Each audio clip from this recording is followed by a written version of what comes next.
Jumpa lagi dengan saya, Willy The Rooms, di The Sinners Channel.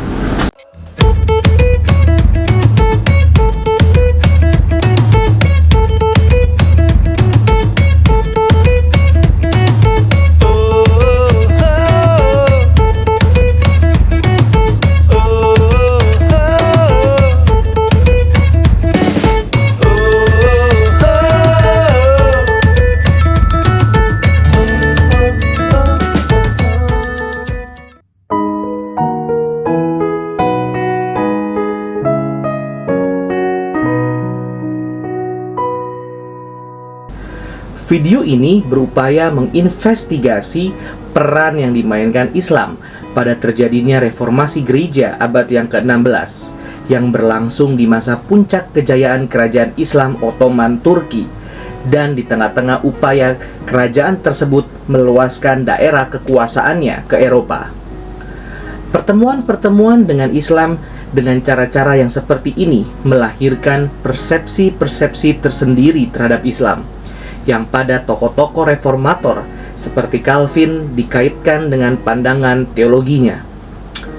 Bahwa persepsi-persepsi ini umumnya negatif harus diterima sebagai suatu produk dari zaman yang tersendiri dan tidak bisa ditransfer begitu saja ke masa kini yang sama sekali berbeda.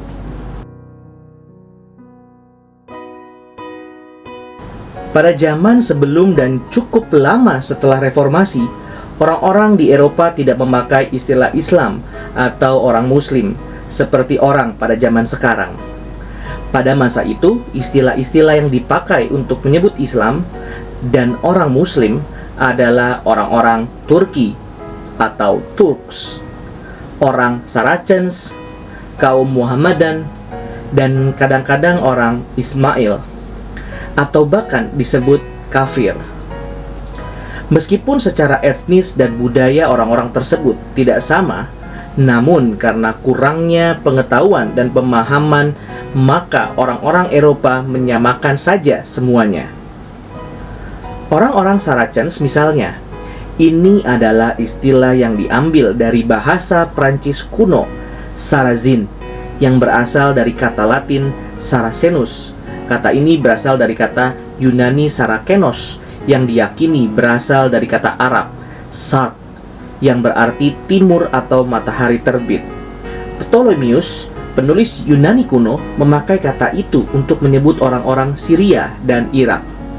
Di kemudian hari, orang-orang Romawi meski menaruh respek pada keahlian mereka dalam berperang, namun menggolongkan mereka dalam kelas orang-orang barbar.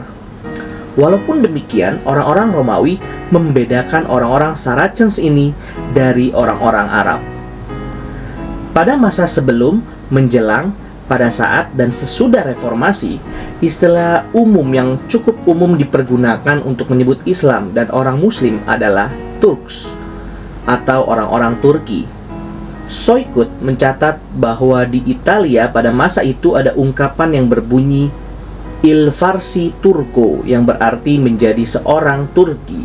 Istilah ini dipahami bermakna to convert to Islam, pindah agama menjadi Islam, dan dipergunakan menyebut para renegati, orang-orang Kristen yang pindah agama menjadi Islam.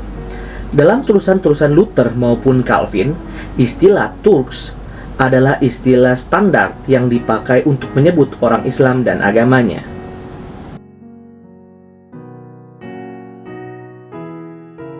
Reformasi Protestan yang diinisiasi Martin Luther pada tahun 1517 terjadi di abad di mana Kekaisaran Ottoman Turki sedang berada di puncak kekuasaannya. Sekalipun tidak disukai dan ditakuti oleh orang-orang Eropa, Kekaisaran Ottoman juga dihormati dan dikagumi. Mereka bahkan dibayangkan sebagai gambaran ideal dan bagaimana seharusnya sebuah kerajaan Kristen yang kuat. Orang-orang Turki juga dipuji karena keberaniannya dalam bertempur, ketaatannya pada penguasa dalam soal disiplinnya, ketekunannya, keadilannya, ketertibannya, dan banyak hal lain yang orang lihat kurang pada orang-orang Kristen.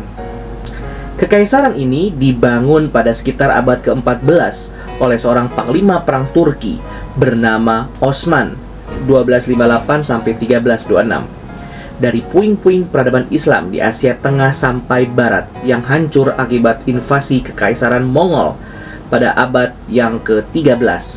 Dari situ ia terus tumbuh menjadi kekuatan imperial yang besar dan ditakuti. Mewarisi semangat penyebar luasan wilayah agama, mereka memandang dirinya sebagai yang dipilih khusus untuk menjadi pedang Allah yang blazing forth the way of Islam from the east to the west. Tidak sampai satu abad sejak kemunculannya, Kekaisaran Ottoman atau Turki Utsmani sudah mampu menyerang Eropa. Kota Konstantinopel atau Istanbul, bekas ibu kota Kekaisaran Romawi Timur, berhasil direbut dan ditaklukkan. Tidak berhenti sampai di situ, mereka terus merangsek ke area Eropa Timur dan Tengah, menaklukkan negara-negara Eropa yang ada di sekitar situ. 4 tahun setelah Luther memakukan 95 butir protesnya atau 95 tesisnya di pintu gerbang gereja Wittenberg, di bawah pimpinan Sultan Sulaiman, tentara Ottoman berhasil merebut kota Belgrade pada tahun 1521. 5 tahun kemudian, pada tahun 1526, giliran kota Mohacs di Hongaria jatuh. Dan tidak lama setelah itu, pada tahun 1529, orang-orang Eropa Barat dengan cemas dan gelisah telah melihat tentara Ottoman berdiri di depan mereka mengepung kota Vienna, Austria. Sebelum reformasi gereja dimulai, dunia politik Eropa turut dibuat hiruk-pikuk dengan kabar kemajuan pasukan Ottoman menuju Eropa. Dan tengah-tengah situasi invasi itulah reformasi Protestan yang diinisiasi Martin Luther terjadi. Persoalan yang kemudian menggelitik nalar ialah, adakah hubungan di antara invasi Kekaisaran Islam Ottoman dengan reformasi Protestan? Kalau hubungan yang dicari bersifat teologis, mungkin jawabannya sukar ditemukan. Namun, peneliti-peneliti sejarah abad pertengahan sampai modern awal pada masa kini sepakat bahwa reformasi Protestan tidak bisa berjalan lancar dan sedemikian berhasil tanpa peran yang dimainkan oleh orang-orang Muslim, dalam hal ini tentara Kekaisaran Ottoman. Dalam konstelasi politik Eropa pada masa itu, invasi Kekaisaran Ottoman yang bermaksud menaklukkan seluruh Eropa di bawah kekuasaan Islam telah menciptakan suatu situasi sosial politik yang memungkinkan reformasi Protestan dapat berlangsung tanpa mendapat perlawanan yang semestinya. Situasi ini pertama-tama ialah ancaman militer Ottoman, dan yang lain adalah bangkitnya negara-negara kota di Italia untuk memisahkan diri dari kekuasaan kepausan.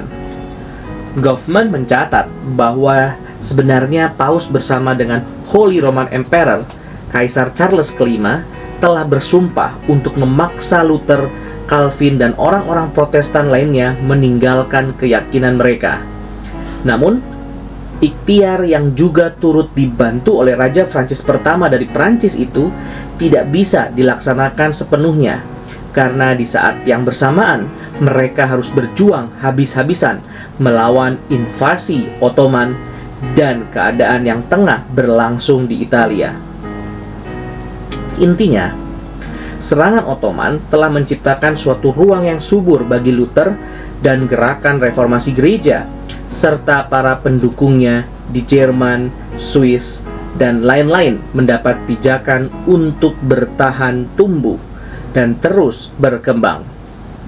Meski tidak berpihak pada orang-orang Turki Ottoman di masa-masa awal reformasi, Martin Luther tidak dapat menyembunyikan keyakinannya bahwa God was using the Turks as a means to punish a doctrinally corrupt and morally lax Christian tandem. Allah sedang memakai orang-orang Turki untuk menghukum negara-negara Kristen yang korup dan bermoral rendah. Bahkan ketika ditanya kemungkinan untuk bangkit melakukan perang salib melawan orang-orang Turki Ottoman itu, Luther tidak sependapat. Baginya, ancaman sebenarnya bagi Eropa dan kekristenan saat itu bukanlah Turki Ottoman, melainkan penyesatan ajaran gereja yang sedang dilakukan oleh kepausan. Namun, sikap ini dikoreksi Luther beberapa tahun kemudian, setelah tentara Ottoman mencapai kota Vienna.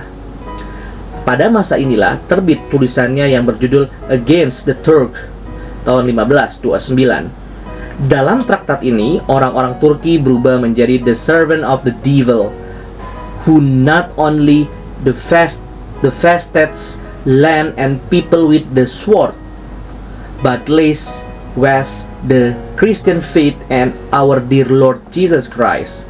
Alat setan untuk menghancurkan negeri umat dan iman Kristen.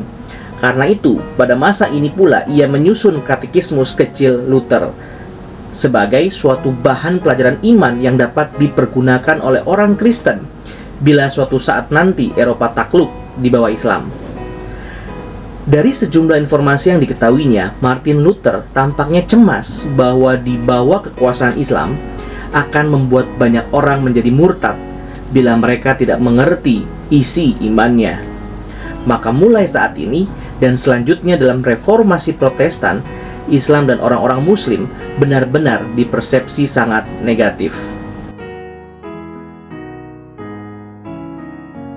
Seperti yang dicatat oleh Hugh Goddard, perjumpaan gereja-gereja Barat dengan Islam terjadi lebih belakangan setelah perjumpaan gereja-gereja Kristen di Timur.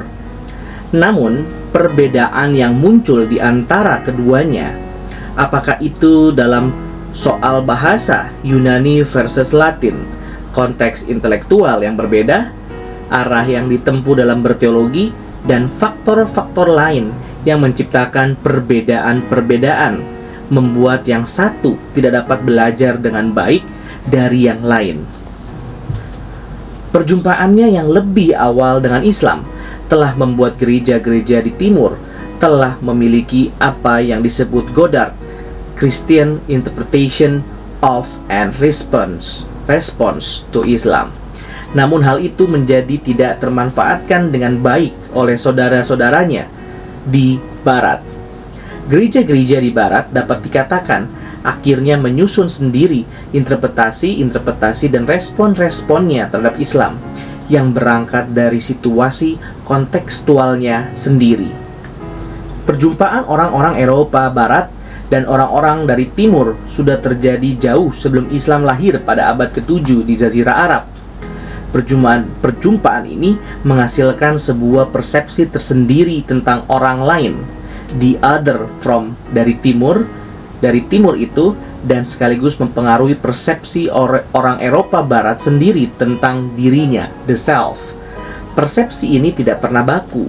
Ia terus berubah menurut situasi dan kondisi sejarah yang juga terus-menerus berubah.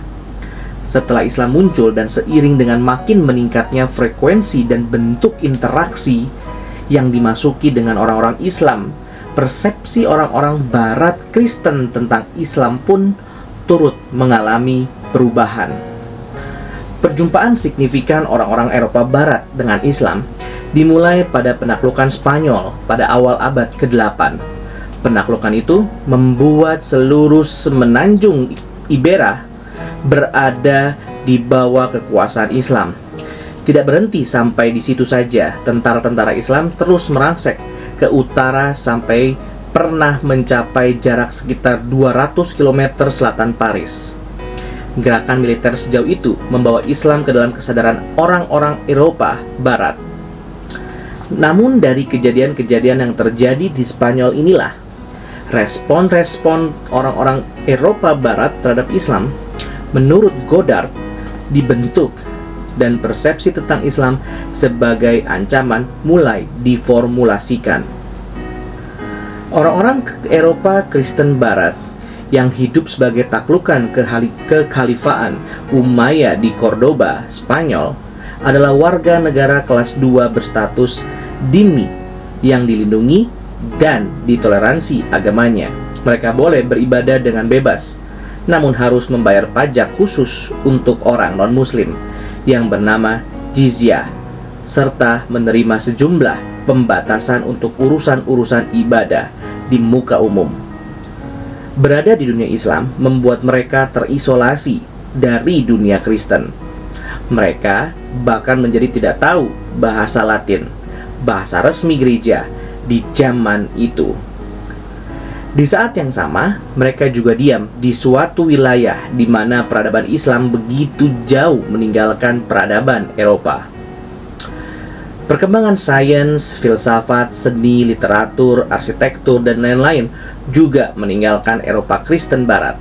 Hal ini menciptakan perasaan inferioritas kultural inferiority di hadapan orang Islam, sekaligus godaan yang amat kuat untuk meninggalkan kekristenan dan berasimilasi dengan agama dan budaya mayoritas. Inferioritas kultural inilah yang kemudian direspons dengan menciptakan citra-citra negatif tentang Islam demi membuat diri merasa berharga di depan orang Islam. Orang Islam dan agama Islam sebagai yang lain ditampilkan buruk dan jahat, sementara diri sendiri adalah baik dan benar. Godard mencatat secara khusus pemikiran dua orang Katolik di Cordoba, Eulogius, seorang imam, dan Paul Alvarus, seorang awam, tentang Islam, memakai teks-teks apokaliptik di kitab Daniel, Wahyu, dan sejumlah bagian seperti itu dalam kitab-kitab Injil sinoptik untuk memahami situasi mereka di dunia Islam dan apa Islam dan orang Islam itu. Misalnya Daniel 7 ayat 19, ayat 23-27, mereka paham dirinya dan orang-orang Kristen sebagai orang-orang yang kudus yang sedang dibuat menderita oleh suatu kekuatan yang sudah berhasil menundukkan kekaisaran Yunani, Frankia, dan Goth. Kekuatan ini dikatakan sedang melawan Allah melalui kitab sucinya, sistem kalender, dan sistem hukumnya. Namun dari teks itu mereka percaya bahwa ini hanya sebentar saja, hanya satu masa dan dua masa dan setengah masa. Membaca Markus 13 dan Wahyu 13, Eulogius dan Alvarus menemukan kesamaan dengan situasi mereka di Cordoba saat itu. Mereka menyamakan Nabi Muhammad dengan Antikris karena tahun kematiannya sama dengan tahun 666, bilangan Antikris dalam kalender Spanyol. Dalam perkembangan selanjutnya, gambaran negatif tentang Islam dan orang-orang Islam terus berlanjut dan dibangun di atas situasi historis yang berbeda, seiring dengan makin intensnya interaksi orang-orang di Eropa Barat dengan orang-orang dari berbagai tempat, dan berbarengan pula dengan pemutusan relasi gereja Barat dan Timur. Maka mulai abad ke-11 di Eropa Barat mulai berkembang diskusi-diskusi tentang keeropaan. Apa itu Eropa? Siapa orang Eropa? Apa yang membedakannya dari orang yang bukan Eropa? Percakapan ini dibuat makin intens dan mengkerucut dalam gambar diri tertentu seiring dengan keterlibatan Eropa Barat dalam kampanye Perang Salib. Dalam proses mengkonstruksi identitas diri itu, Islam dan orang-orang Islam menjadi salah satu yang lain, the other, yang dipergunakan untuk mendefinisikan diri, the self. Islam dilihat sebagai a trait of military nature as well as that of a cultural one in terms of representing the others, face Europe. Islam berfungsi sebagai alat untuk mendefinisikan keeropaan.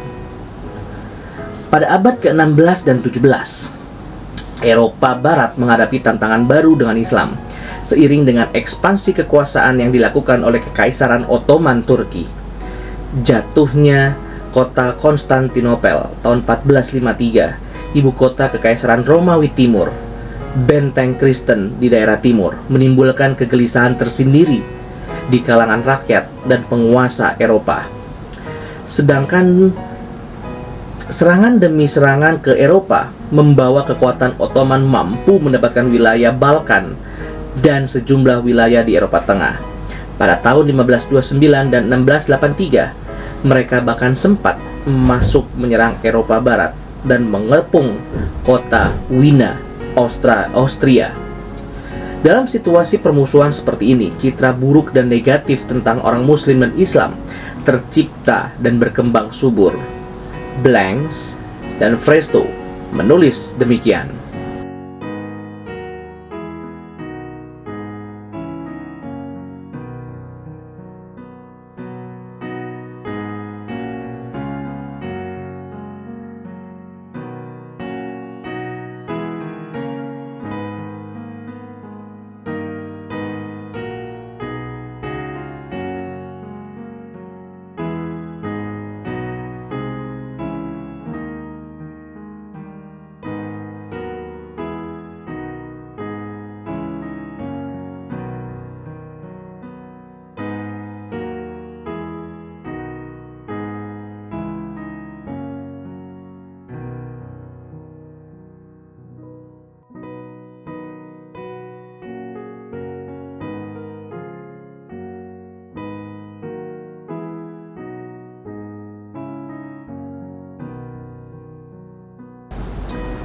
Baik dalam literatur populer maupun literatur terpelajar, orang-orang Muslim digambarkan sebagai kafir, pengecut, peniru, penuh nafsu dan suka mengikuti hawa nafsunya. Mereka menyembah berhala dan trinitas yang sesat. Dengan menciptakan stereotip seperti itu, orang-orang Kristen Barat mendefinisikan dirinya sebagai yang sebaliknya. Dirinya adalah kaum pemberani, orang percaya yang baik, percaya kepada satu Allah yang benar, dan pengikut iman yang benar. Dengan merendahkan citra rivalnya, orang-orang Kristen Barat meninggikan citra dirinya dan berusaha membangun kepercayaan dirinya di hadapan musuh yang lebih kuat dan yang lebih maju secara kultural. Saksikan kelanjutannya dari reformasi gereja dan Islam di part yang selanjutnya. Terima kasih. Tuhan Yesus memberkati. Puji Allah, puji Allah, puji Allah Tritunggal. Mulia-mulia bagi Allah, pemberi kurnia keselamatan.